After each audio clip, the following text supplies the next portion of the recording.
Ari Paluch, gracias por atenderme, buenas tardes.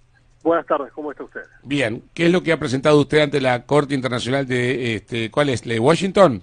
La Comisión Interamericana de Derechos Humanos. Comisión Interamericana de Derechos Humanos. ¿Usted ha hecho una presentación ahí a tal efecto por el tema de 2x1 Muña?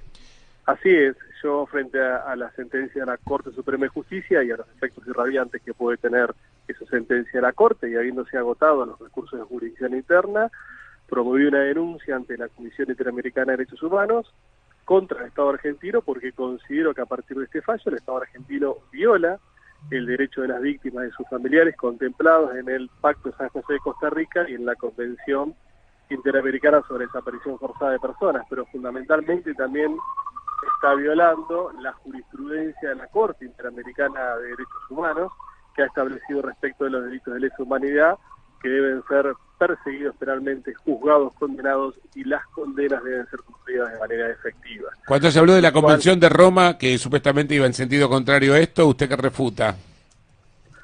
No, considero que es un argumento erróneo, porque no establece la Convención de Viena sobre no, pero no mencionaron Viena, sino Roma. Han hablado del Acuerdo de Roma. No, la Convención de Roma no establece la retroactividad de la ley penal más benigna como una idea de impunidad de condenas de delitos de lesa humanidad. No, yo decía la Convención de Viena sobre el derecho a los tratados porque justamente esa convención establece el principio de buena fe que debe regir en las relaciones internacionales por parte de los estados. Y el Estado argentino, a través de muchos fallos de la Corte Suprema de Justicia, especialmente el caso Simón, donde se declaró la inconstitucionalidad de las leyes de audiencia de vida y punto final, estableció claramente que el principio de retroactividad de la ley penal más benigna no es aplicable a... Pero perdón, recién el doctor Kraus, que fue el fiscal de ese caso y pidió que se pronunciara la Corte Suprema, me acaba de decir que la Corte no se pronunció en el caso Simón. No, en el caso Simón quien se pronunció, considerando 27 y 28, fue Elena Hayton de Nolasco.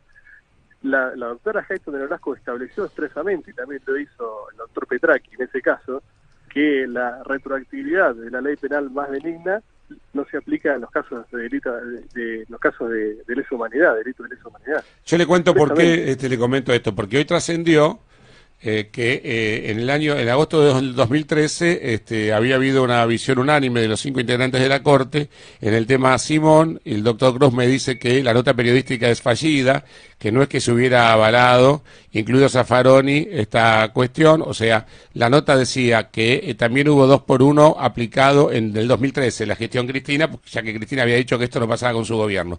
Hablé con el doctor Kraus y el doctor Kraus me dijo que dejó pasar de largo este tema, que la Corte no se expidió.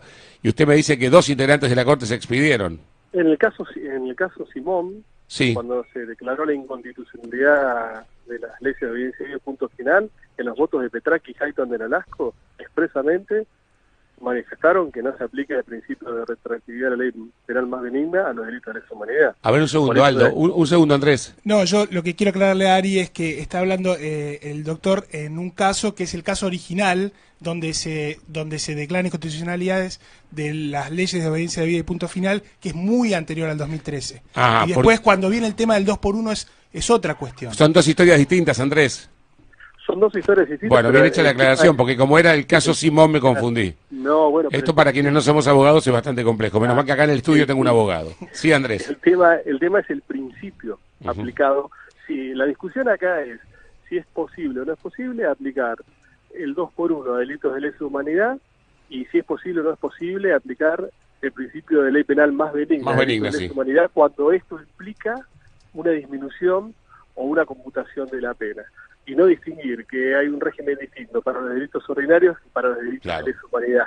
Y que la comunidad internacional ha desarrollado toda una estructura para los delitos de lesa humanidad que es distinta a los delitos ordinarios. Por ejemplo, los delitos ordinarios pueden ser amnistiados, pueden ser indultados, prescriben y solamente pueden ser juzgados en el territorio argentino si se cometen en... Pero en la Argentina, ¿acaso no hubo indultos para quienes violaron los derechos humanos? Hubo indultos y hubo amnistías aplicando la Constitución, pero después esto fue revisado por fallos de la Corte, justamente porque se consideró que al ser delitos de lesa humanidad y que la fuente internacional, el derecho internacional de los derechos humanos, los tratados y la jurisprudencia interpretativa de estos tratados, consideraba que no podían ser ni amnistiados, ni indultados, ni podía ser aplicable ningún tipo de garantía que se aplica a los delitos ordinarios para... Los delitos de lesa humanidad.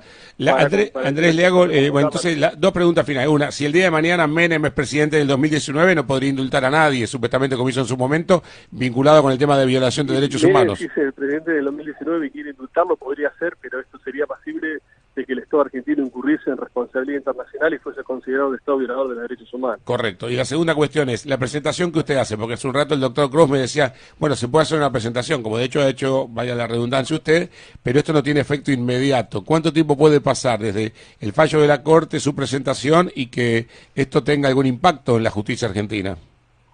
Bueno, los plazos de la Comisión Interamericana de Derechos Humanos son plazos bastante amplios, pero la presentación genera un impacto directo e inmediato en la justicia argentina, porque los tribunales inferiores y los fiscales que no quieran seguir el precedente establecido por la Corte Suprema de Justicia tienen en esta presentación un fundamento muy oportuno y muy razonable, que es: existe una posibilidad cierta de que el Estado argentino incurra en responsabilidad internacional, existe una situación cierta de que el Estado argentino eventualmente sea violador de derechos humanos, y sobre esta base los jueces inferiores y los fiscales pueden apartarse del caso Muñe y no aplicar este precedente cuando sea invocado por aquellas personas que han sido condenadas por delitos de lesa humanidad.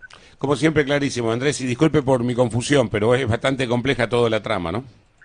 No, muchas gracias por la entrevista, y a veces muchos estamos confundidos con... No. Y yo tengo la obligación también de no confundirme, pero usted no se ha confundido para nada. Gracias, doctor, hasta luego. Gracias, un fuerte abrazo.